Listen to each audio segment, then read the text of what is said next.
branches together in a very delicate balance. Maybe 1,000 years ago, there were a dozen monks walking around here, and 15,000 novices every year. We make a big impact. Please help us take care of this so we can keep it open. Tread carefully when you're here. If you have food, you're very welcome to eat here. Please eat on the way up to the monastery or on the way down, not when you get up to the monastery terrace. And if you have anything, please take it back with you, obviously. And please do remember, please don't feed the birds or leave anything out for them while they're here. They're cute. You might want to feed them with your hand. It's not good for them. And please don't do it. And also, please, most importantly, stay on the steps. You see everything you need to see. You leave the steps, you endanger yourself, you endanger the habitat. There's no point. You can see everything perfectly well staying on our steps. 2/3 of the way up, the way opens up to a big green valley we call Christ's Saddle. Very obvious when you get there. Big open space in front of you. Some people like to rest there before going on. That's great. There's loads of space there. And then you go right on up to the monastery. You go into a little enclosure. It's absolutely beautiful. It's spectacular. It's small and delicate, so respect it. Please don't climb on the cells. Please stay within the walls. If you have food, like I said, please eat before you get up there afterwards. And also, there are 2 guides up there. There's Eamon and there's Catherine today. They're glad to tell you about the site. If they ask you to do anything, go along, because they're in charge up there and taking care of the place. And finally, give yourself loads of time to get down. Give yourself 25 minutes at least to get down. I do want to talk to you very briefly about your safety. You do need to realize you're out here in a wilderness environment. You know that you've been on the boat for the last hour, you're getting ready to climb the submerged mountain, and like climbing anywhere, there is exposure here. And it's a wilderness environment. We can't provide amenities here. We don't have a toilet or a cafe or benches. I'm sure you've been told that already. And in addition to that, there is an element of danger. It's not wildly dangerous, but you're not walking in the hills. You're walking on more rugged terrain than that. Be mindful of that. You've walked along a gentle gradient, with strong wall to protect you. Now you're getting ready to go up into the sky. And it is an absolutely spectacular route, but it's exposed.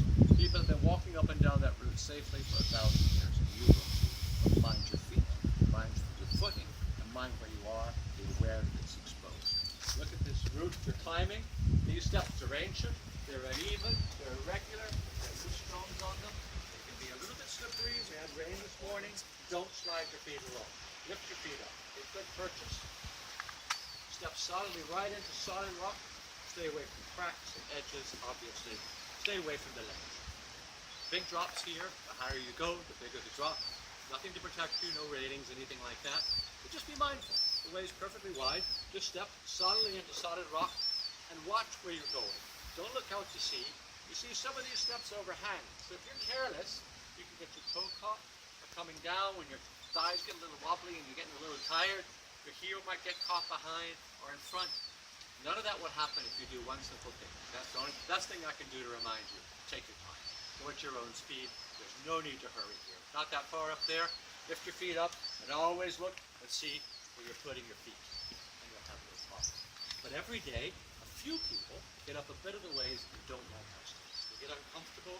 They get dizzy sometimes. Sometimes they get quite frightened of the steps. It's going to be 180 people here today.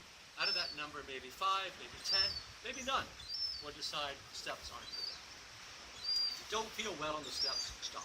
Don't let anyone tell you, oh, it's okay, come on, you'll be better after a while. Keep going. If you don't feel right about it, do stop.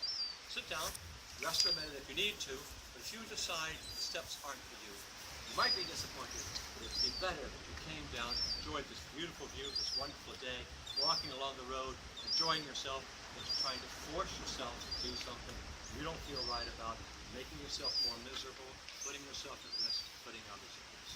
It's just a word to the wise. I hope it doesn't happen, but just in case, because it will happen to a few people.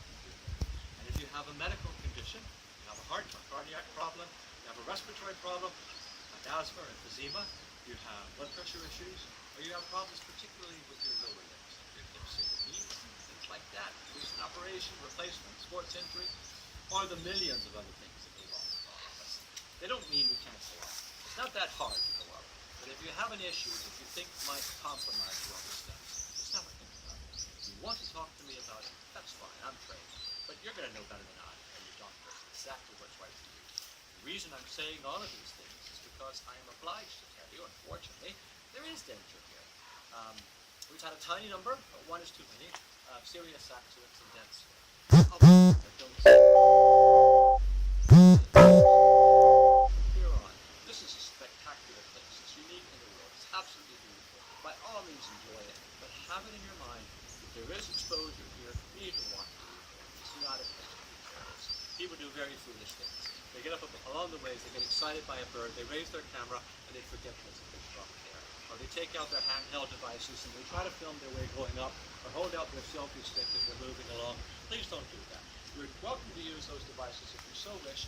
Use them once you've stopped and you have your 2 feet on solid ground. When you're moving, keep your hands free. Be aware, finally, once again, I'm saying you're climbing a mountain. So, be aware of the exposure. I've given you a lot of warnings. I'll tell you the other side of the coin. Not that difficult to go up there. Anyone with a moderate level of fitness, and I really stress moderate, you'll be up there in about 20, 25 minutes. There's no need to rush. Take your time. 15,000 people, little toddlers, people in their 90s, go up and down those steps.